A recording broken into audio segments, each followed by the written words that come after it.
This tape is unique. For your ears and mine only, Sophie. If anyone else were to get a hold of this tape, they'd probably think I'd gone off the deep end. You probably will too. But at least I can trust you not to get me fired. Beatley wouldn't like this tape, that much I know. The amount of times he chewed me out for spending time on personal investigations. Well, I think my personal interests and the cases of the disappearing park visitors may be more connected than I thought. I listened back to the tape of that night. Reed and I found something. It wasn't just stress. This is all going to sound crazy at first. It might even sound crazy at the end. It probably will. But I'll try my best to explain everything I've found so far, Soph. Just trust me. I've spent the past 3 days translating the book that Mandelbrot gave to me that night in the diner. It's an old piece of Navajo text. Strange, considering that the group is located in the southern parts of the country, but the book seems to be some sort of documentation of some traditions of what I can best describe as some sort of splinter group, one comprised mostly of medicine men and shamans. A lot of the book is either illegible or so jumbled it's impossible to tell the full context, but what I've gathered is that the group were kind of like religious zealots. They practiced something the rest of the Navajo weren't too keen on. Because of that, they broke off into this sect. All this sounds a bit odd, but could be expected from any group. Just hold on, because this is where it starts to go off the proverbial rails. Apparently, this fanatical sect took a certain fascination with nature, animals in particular. They began collecting skins and hides of all the wildlife they could find like some sort of weird pseudo-zoo.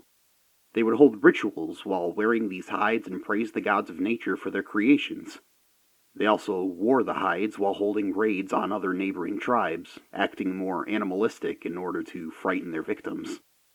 This continued on for some time, the practice of collecting furs and raiding before nightly rituals in honor of those natural forces. The Navajo in the area became frightened of these men. They forbid any mention of them, believing that it would make you a target to speak of them. Over time, this new faction lost themselves to the way of the animal, becoming less worried about human life and who they attacked. On one raid, it's written that the group returned to their home that they had abandoned, slaughtering their families, their brothers and sisters. To them, this was the ultimate sacrifice to nature, the final denouncement of anything that had kept them tied to human morality. With this sacrifice, the gods transformed the men into the monsters that everyone else perceived them as. They were no longer men, but something that wished to resemble man. Bestial beings that, when draped with the pelt of an animal, could approximate that animal to their old selves, a twisted humanoid version of whatever creature they desired. The last thing that was written down was, delighted in these new forms, they made quick work of another neighboring tribe and returned to isolation. It certainly sounds beyond crazy, but after some of the stuff that's been going on, I'm at least a bit more open to more radical theories. But the strange thing is, like I said, the Navajo and related tribes were always located in more southern states. Rarely is there mention of them being here in the Great Lakes area aside from a few travelers. I wanted to cross-reference the information in the book with anything I could find in the library, but it was kind of difficult considering that the name of the splinter faction was never written in the book. Wouldn't you know it, I found a similar story in a children's book about legends and monsters around the world. It had the normal fare, Bigfoot, Loch Ness Monster, dragons. The section that caught my eye talked about something called a skinwalker, a Navajo legend of a witch or shaman that could take the form of whatever animal's skin they wore on their back. Now, you don't need to be a genius to realize that there's more than a slight connection here. The story seemed a lot more tame in comparison to the one written in Mandelbrot's book, though. Just some shamans who wanted to help out the community and took part in the practice in their spare time, and some that weren't so nice. Historical discordance aside, the book did actually name the group that broke off. I'm probably butchering it terribly, but the name that's seemingly been wiped from the history books was the...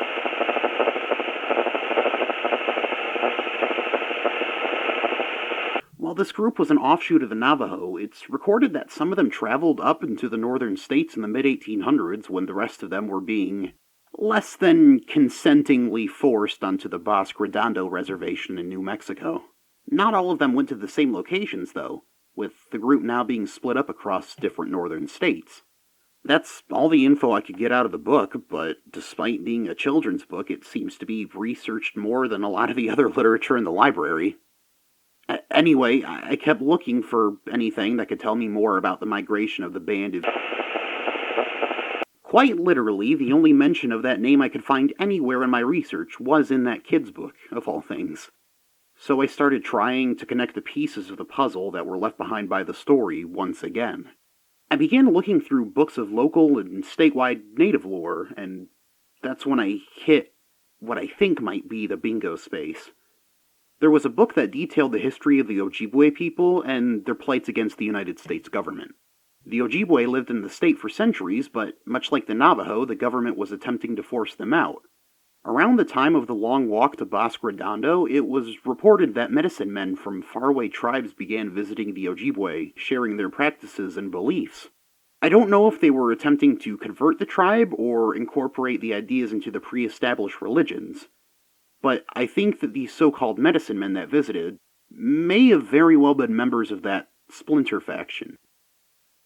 Back to Mandelbrot's book for a second, it said that these quote-unquote beasts of men were thought to either be immortal or near immortal as they thrived through harsh winters and counterattacks for centuries, yet their numbers never grew or dwindled. Sophie, again, this is all going to sound crazy. Do you remember that force of nature I mentioned that Reed spoke about when I interviewed him? The thing that the Wyandotte talked about when they were relocated to the area. What if that thing was some sort of creature like that? Or at least someone mimicking the legends. He also said the same thing about speaking about it, that it could attract it to you. And that could be what attacked him. If this thing made its home in the forest, it could very well explain the other disappearances as well. The people all vanished without a trace, and it would take someone or something so familiar with the area to not leave a single branch out of place. But it doesn't make sense, though. Reed said the force was here when the Wyandotte came to the area, but they were here much longer before the long walk when the were supposed to show up locally. It's all just become a jumble of information to me now, and none of it makes sense. The timeline doesn't add up. I've turned the library practically upside down trying to find any more information, but I can't seem to turn up anything else. I think it might be time to finally go and see Reed. I've got half a week left, and I'm probably losing my mind chasing ghost stories while people are missing. For some reason, I've just got this feeling. I've never been one to trust my gut before, but maybe it's time I should start. Remember, don't let anyone else hear this tape until I've done more research. Thanks, Sophie. I owe you one when I get back. Martin Holloway.